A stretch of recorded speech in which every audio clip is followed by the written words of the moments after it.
Alright, welcome back to Death Magic. Who are you? Hi, my name is Diana. This is my fiance, Diana.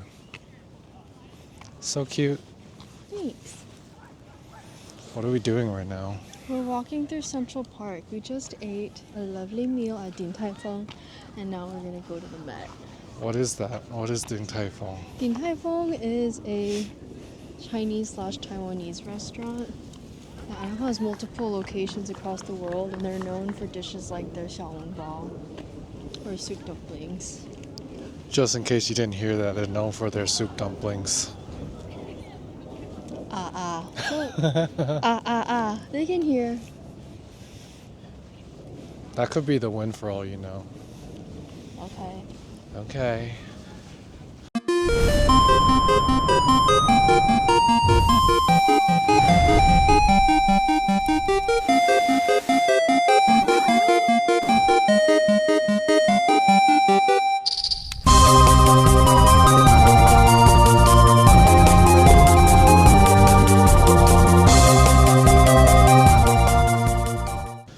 What do we want to talk about today? You know how you said in your other video that you're like, oh, I could either just die now or I can continue on. Uh-huh. And you like thought of me and you thought of the cats. Yep. What exactly came to you, or what did you feel that made you want to stay? Well, I think to explain what I said better. Whoa, that's a black squirrel. Yeah, I know. I've never seen a black squirrel. All right. So what I said was that I would not be opposed to dying right there and then, but because of you and the cats, I wanted to stay, right? Mm-hmm. So what I meant was up until now, I feel like my life has actually been pretty good upon reflection. Mm-hmm. So I've been lucky enough such that I don't have any real regrets. And everything going forward from here, I realized was gonna be just like bonus, right? So any good that happens, bonus. Anything bad that happens, oh well. Isn't that a bonus too? Yeah, bonus bad things. But it won't ever take away from the fact that I lived a pretty good life up until now. Well, why did you think that spending more time with me and the cats would be fun?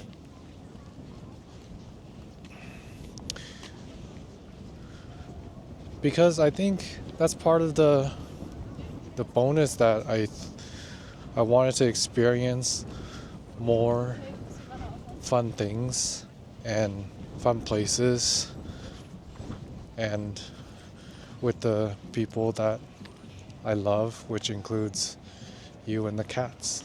Mm-hmm. The cats aren't people though. But in general, yeah. I see. Yeah, I mean, there's so many things that we haven't experienced yet. That's true. And it's not even like I need to experience them. Like if we just stayed at home for the rest of our lives and did nothing, That'd be awesome too. that'd be awesome too. Yeah.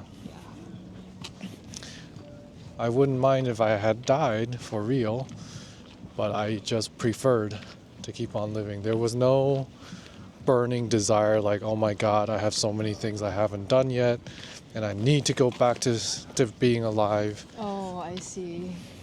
It's not like that. It's more like, well, if I have to go now, that's fine. But I would like an opportunity to stay to do this with you and the cats until whenever they die. So why bother sharing all of this with people? Well, it's for insight. I think a lot of people may not have that active thought process. It may be always in their subconscious, but you don't really talk about it because death is not something that is happy to think about. that most people are happy thinking about, right? But why do you care whether people think about it or not? The truth is, I don't really. I don't really care. But if I can help one person, that makes me happier. It's hard to explain for me. I don't feel like it's my life's mission to help anyone or anything like that. It's just I have insight to share, and if people want to participate in sharing and discussing that insight, and if it might help them get over hardships, then I think it's a worthy cause. But I don't have anyone in particular that I'm like, oh, I need to help you. You know, there's a Chinese saying where this guy is fishing and he doesn't use bait. He just uses an empty hook, and whichever fish wants to bite will just bite. So it's kind of like that, where everything's voluntary. And if you're interested, come join the conversation. And if you're not, that's okay too. I think it's more so for enrichment and for people to be more appreciative of what they already have. It's a bit of a cliche, right? When people say you don't know what you have until it's gone. And I see that so much in my life, or in my work, and in life. People don't appreciate the simple things until they're about to lose it, like the ability to eat and drink with their family members. I see so many people that have cancer and they don't have an appetite anymore, or they physically just can't eat or drink. So when their families get together and they're at the table, they feel like outsiders. Or just being able to see somebody one last time, just being able to walk one last time. You know? Those are all simple things that every day we wake up and we take for granted. Waking up, that's something we take for granted every day. Most people do. Most people think they have a tomorrow to wake up to. I don't really get it. It's like, But So how did you even end up here? How did you become a palliative care doctor and like? I think I have you to thank for that. Right? So the story was, I was a burnt out medicine resident. Well, why don't you tell the story actually? How was I when you first met me, and as a third year medical resident in From my internal medicine? perspective? Yeah. Do we go down there? Not really. Just go this way.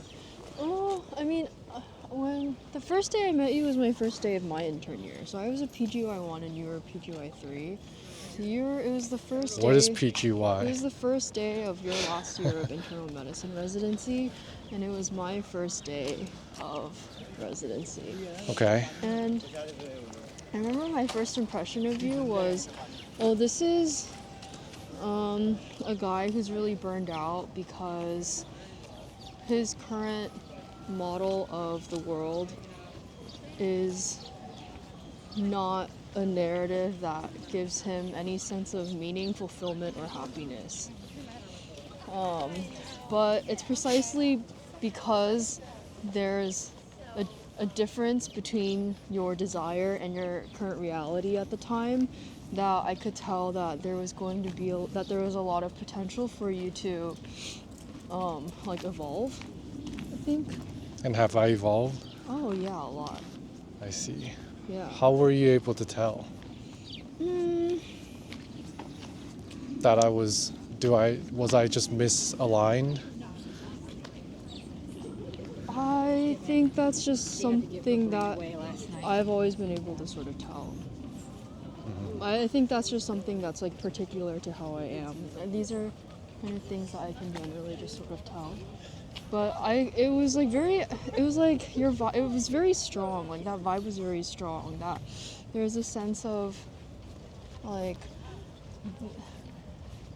I got the sense that what you said, you believed, you didn't actually quite believe.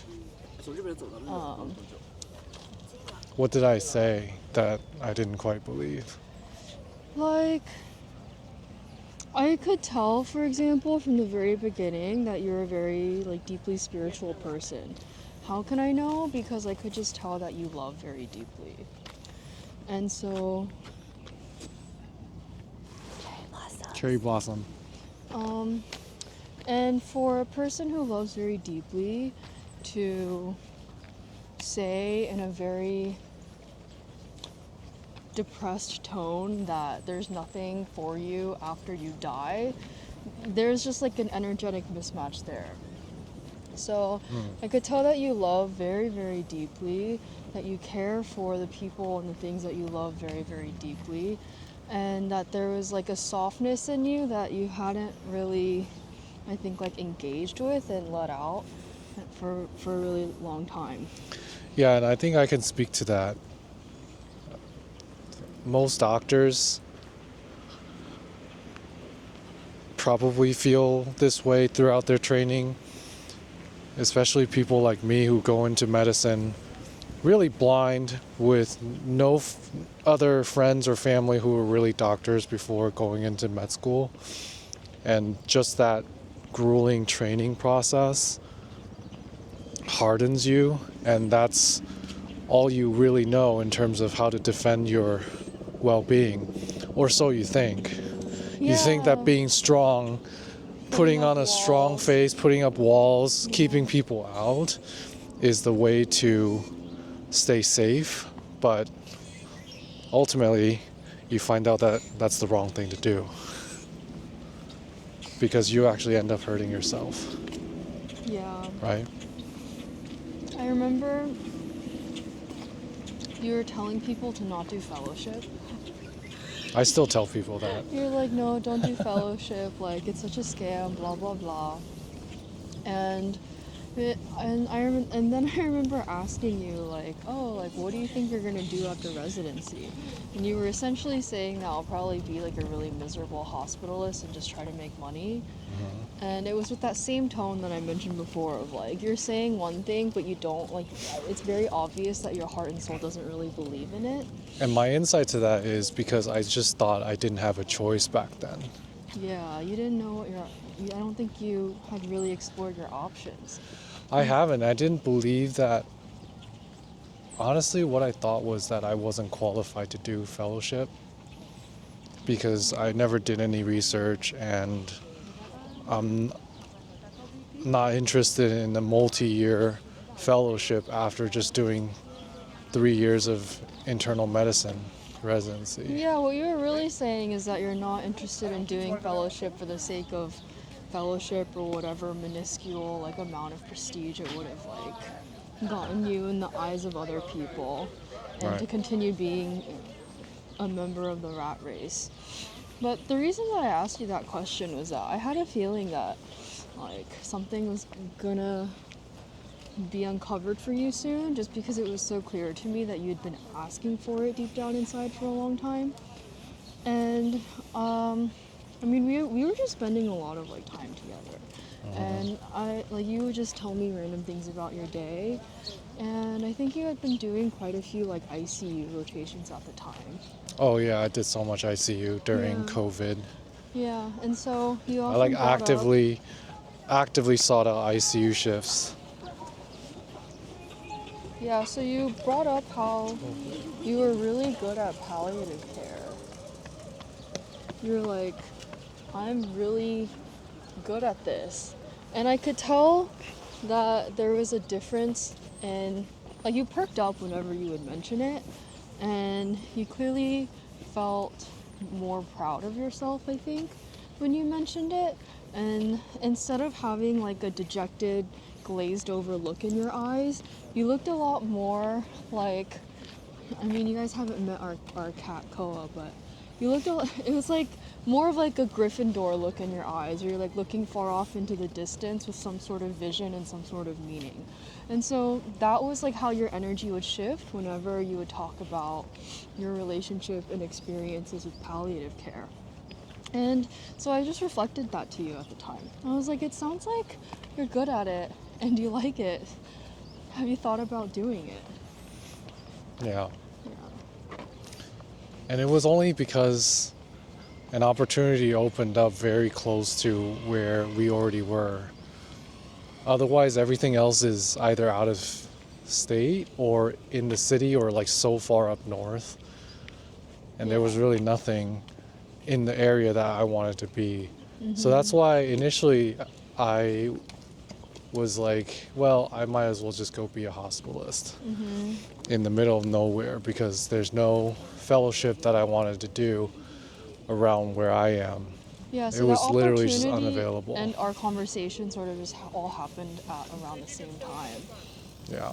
Yeah, but I don't know, it was just very obvious to me that you had deep down inside been asking for something different, something more expansive in life for you to experience. And with the end of residency coming around, and also I think from me learning things through my own life experiences, I could just tell that there was going to be a lot more in store for you that you couldn't have even imagined while you were in residency.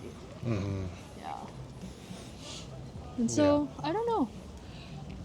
I think part of the reason why like I feel more, I think, fulfilled too, is that for me personally, like, it's not that I necessarily have like a grand dream or vision of my own. I found that I prefer sort of like nurturing people and supporting them in their dreams, and watching people expand and grow is the most satisfying thing for me. I think I've noticed that too. Yeah, so You are proud of yourself. I think proudest of yourself when you get to do that. yeah, and so I knew that I wanted to be with somebody who, I mean, on a personal level was like fun, but also gave me a sense of like security, which you do, but also on a more like, on a larger level, somebody who I would be able to help advise and like reflect with, and then help support him in manifesting his vision for life Yeah. in a way that like our values are actually aligned. I could support a lot of people, but I just had a feeling that it would be very fun and interesting to watch you evolve and grow in the ways that I thought that you might. I don't mean it to sound like condescending or paternalistic at all. It's just that was the sense that I got, and I followed it. Yeah, I mean, I don't think I would take it that way anyway. Yeah. I think your role is very supportive, and that's what you thrive on, is supporting others. I find that you underplay your own achievements, and you don't actually place too much emphasis on being proud of like what you have achieved yourself. I don't really feel like I've achieved anything. That's exactly what I'm talking about. So anyway, I think we can delve into that probably another day. But the point of talking about all of this is, for the past 20 minutes, longer than I thought it would be, is because I wanted to go into why I even got into medicine in the first place. Oh, really? Yeah. Oh, I didn't know that.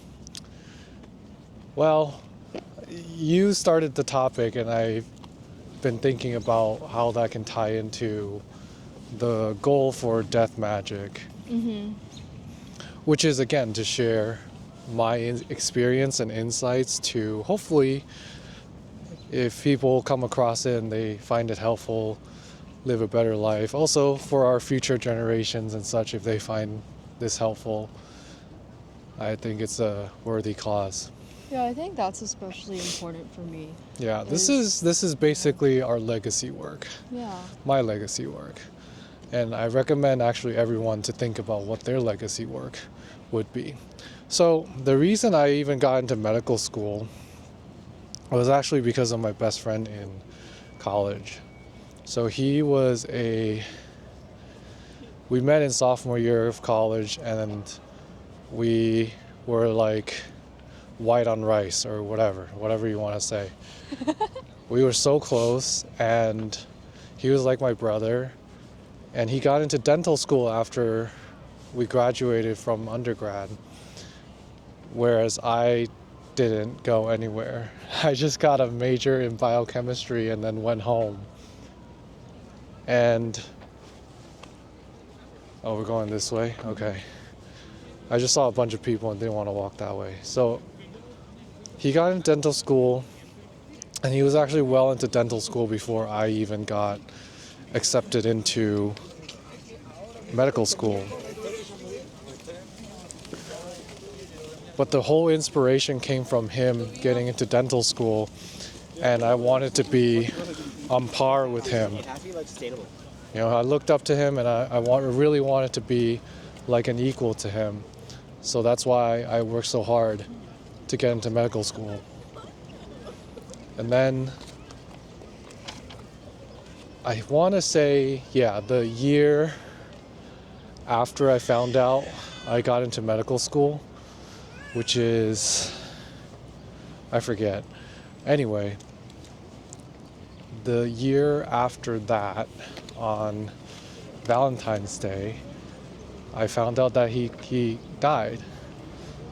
And since then, long story short, I've always had this wish, I guess, to live a life for both of us. At least for the longest time I did.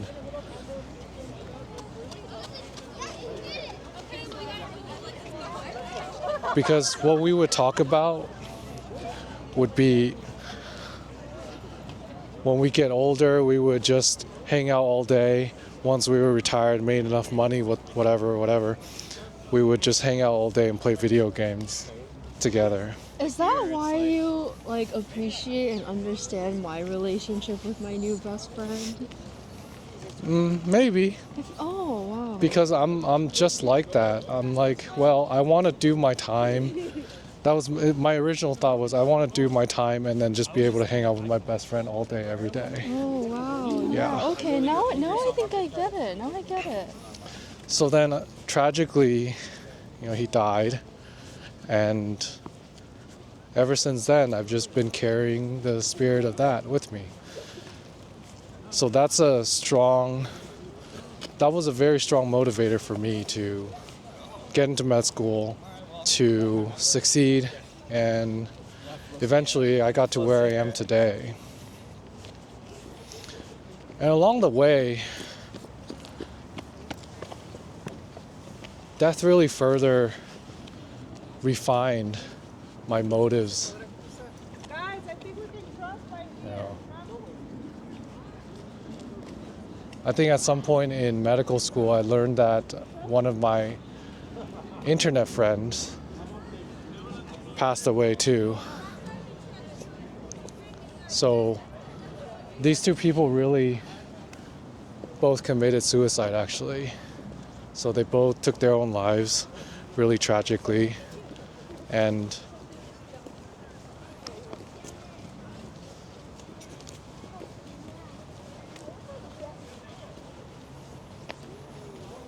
I think living a good life, finding the meaning of what living a good life means to me, was the best way that I can think of to honor their memories. Yeah. Thanks, guys. And then fast forward, right? Got into medical school, finished medical school. All right, so my other friend died during medical school. And residency was when my aunt died. She was unhealthy and had a lot of tragic things happen in her life, and I don't truly think that she was really ever happy, even though I was just a kid. So there's a part of me that wants to live a good and happy life for her too. So throughout all of this, every single phase, I feel like somebody has died in my life. Died during fellowship. My grandmother died during fellowship. My cat died during fellowship. Oh yeah. And each one of these events also changed how I would look at what I was doing. I think my grandmother, in my opinion, she had dementia, and she was pretty much long gone before her body physically actually died. So that was a prolonged period of mourning that we really had for her, or I had her for her, because I knew what dementia did to people. You know, the whole lights on and nobody's home And business. their families and loved ones. Yeah. Yeah. Yeah. But the thing that hit me especially hard was when my cat, who was really like my spiritual support all throughout residency, just suddenly died one night while I was in fellowship. And his death meant a little bit different. Of course, there's the unfortunate reality that he died really young, and that was a mixed bag for me, because at that point, already probably over halfway, or about halfway into fellowship, because it happened in December. So, well, I guess December's not exactly halfway, but close. So I was thinking to myself, like, I'm studying palliative care, and my cat died really tragically. But I was thinking to myself, like, how I, as someone who took care of people and helped them, It's drifting. The camera's it doesn't matter. It'll follow. It doesn't. It doesn't matter. Trust me. So anyway,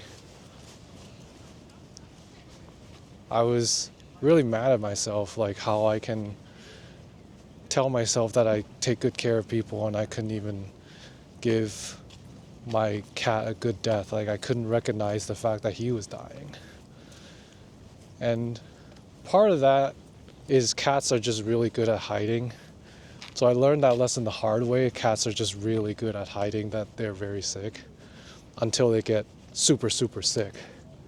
So I always have a low threshold now to suspect something is wrong with cats.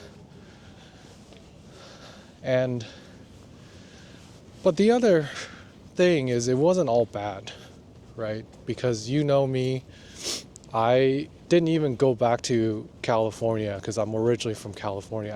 I the entire time during my residency, since COVID, since fourth year medical school really, since COVID started in 2019, I did not travel anywhere. You were really, really attached to what you thought you were supposed to do. Yeah. Yeah. Like, I either had a sense of duty to stay and do my job, or I didn't want to leave my cat. So I never traveled. Basically every day is just work, going home, or I'm at home and on my day off and spending time with my cat. So his death actually marked a new beginning for me of sorts, because then for the first time in 4 years, maybe a little more than that, I was free to actually go and see the world and experience new things. That was huge. That's probably the biggest transition point I had since I drove myself all the way from California to New York for medical school. Yeah, he. One of his gifts to you was teaching you what can happen when you let go. That's true. And he also taught the lesson, you don't know what you have till you're gone, till it's gone. Mm-hmm. Because I totally, in retrospect, took him for granted. So, multiple life lessons learned from that. And Yeah, you've been a lot more able to be in the present moment, I think, since he left.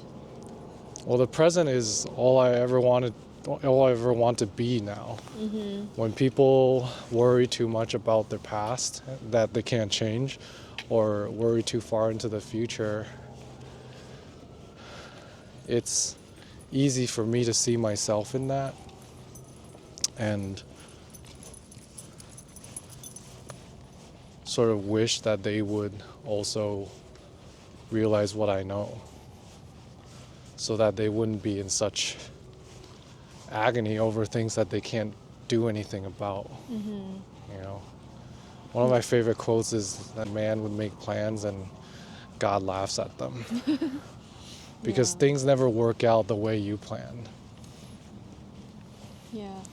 So I think the point of telling all those stories is that with each person and one cat having died, they're all people and beings that I really cared about. But overall, I mean, of course, do I wish that they were all still here so I could spend time with them? Yeah, I do. That would be preferable, but I also think that I got more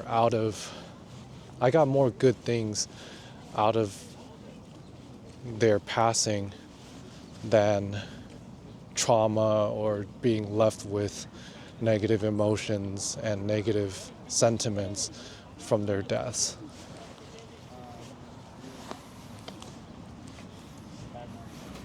It makes me want to say something about why I appreciate and am excited about death magic.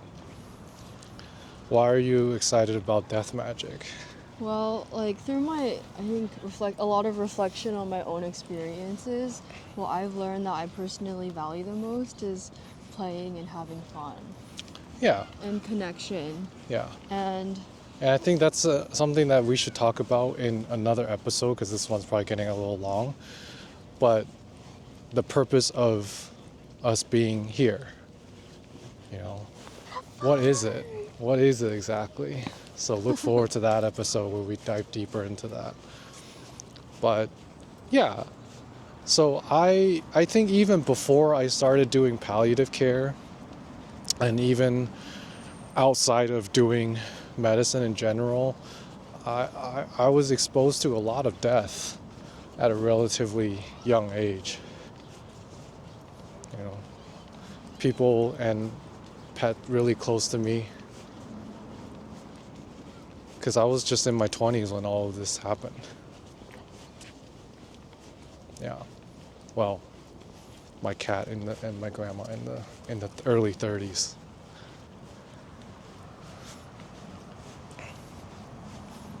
So anyway, what do you think in terms of my stories with each stage of quote unquote evolution that you mentioned? Does that line up with what you saw? mm-hmm, How so? it just does. It just do. Yeah. All right, well, for anyone watching and listening, let us know if you have similar experiences that happened to you which changed your life like it did mine. And I would say like it did ours. Because so many of things that we do today wouldn't be possible without those experiences of people close to us passing away. Yeah. All right. See you next time. Bye-bye.